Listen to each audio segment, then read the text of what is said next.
Hello everyone and welcome back to another tutorial where I'm going to show you how you can download and install the Detroit Become Human game on your PC. So let's get started right away. First of all, open up the Steam application on your device and make sure that you are logged in using your email address and your password. Once you are taken into the store page, you can click on the search button.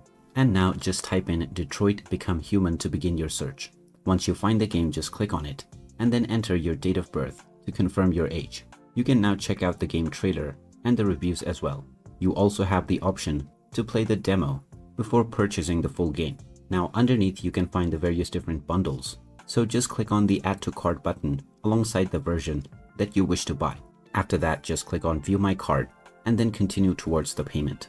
Now you can choose your desired payment method from the drop-down menu. Proceed forward and then just provide the credentials of the payment method that you have chosen. After your transaction is completed, the game will be added to your library and you can then complete the installation with just a few clicks. And now you can start enjoying the Detroit Become Human game on your PC. And there you have it. That is how easy it is. If you find this video helpful, don't forget to hit that like button and subscribe to our channel for more useful tips and tutorials. Thanks for watching and I will see you again in the next one.